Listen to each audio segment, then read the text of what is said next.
So we're here with Joey Montoya, Mr. Montoya, Coach Montoya. You know, we wanted to just chat with you about Dalton Diner. Mm-hmm. When did you first meet Dalton? I met Dalton. He was coming in to be a junior. The summer of 2008 was the first time I met Dalton. Yeah.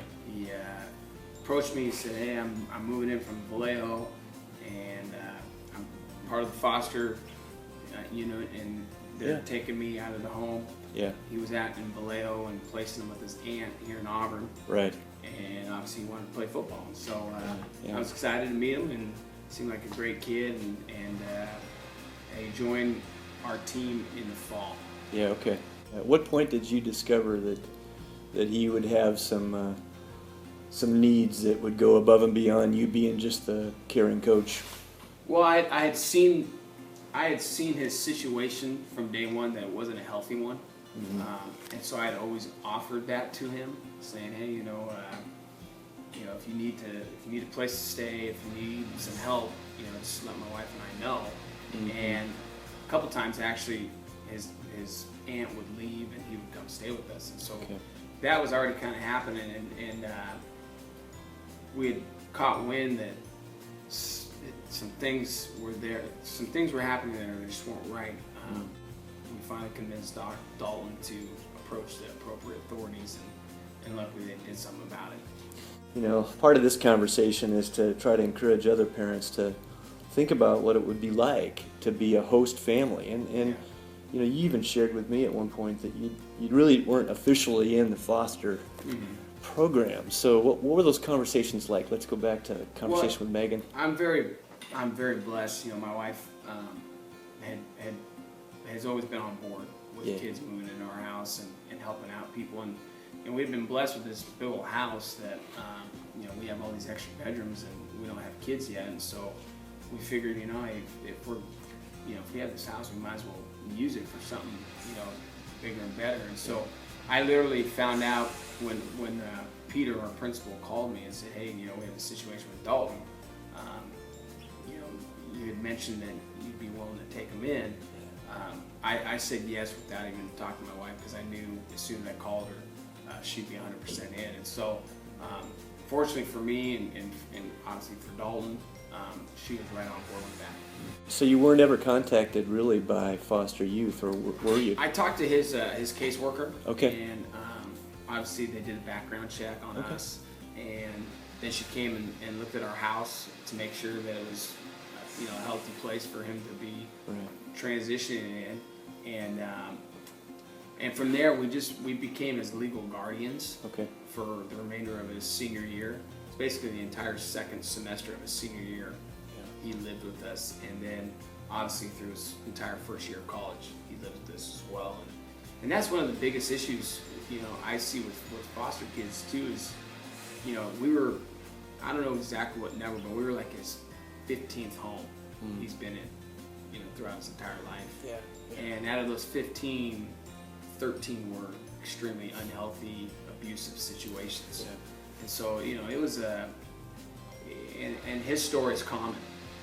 And the fact that he even graduated high school would put him in a real low percentage of foster kids that do that. And then after that, after they graduate and they turn 18 and they become adults, from there the transition to the next phase of life is it's near impossible for them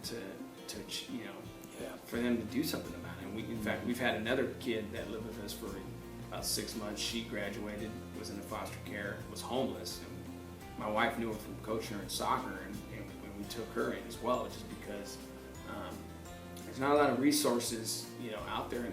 And the people that worked with Dalton were great. They were very supportive. They really cared about Dalton, but his situation is very, very common. Yeah. If you were to encourage another family to consider doing this, they had a spare bedroom or whatever.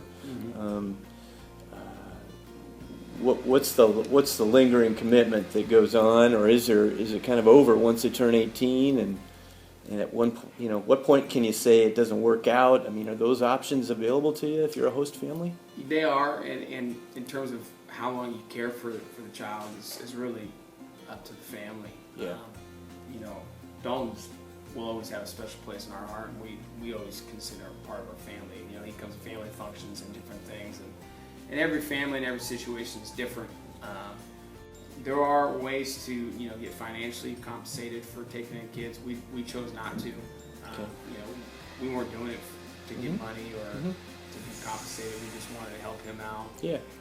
And you know, from there, you know, if you decide to take in a kid, I mean, you are assuming responsibility for him, and so essentially it's like having your own child, you know, and the responsibilities that come with that. And so how far families want to take it is up to them, but hopefully the people that are taking in these kids do it for the right reasons, do it because they have a heart to help out, you know, the needy, and really, you know, I mean, they're orphans. I mean, that's what they are. They're abandoned kids Yeah. that are desperate for adult help and love. And Just as a member of this community, I want to thank you for doing that and for chatting with me today.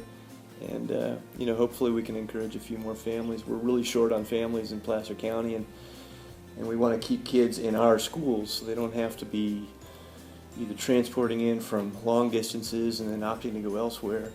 So I appreciate the time and the commitment, and certainly your wife as well. It's quite a gift and quite a calling in some ways. So it is. appreciate it. I appreciate that, and you know, no doubt about it. It's when you're able to help somebody out like that, and you know, the rewards are far beyond, you know, explanation. You know, when you decide to serve and you decide to allow a kid into your life that is desperate for that. You know, even, you know, don't get me wrong, there was plenty of trials and tribulations with Dalton living with us. There was plenty of battles that happened, but through it all, you know, I wouldn't change it again, and there's no doubt we will be taking in more kids as the years go on. Good to hear it. Thanks, Coach. All right, my pleasure. Okay.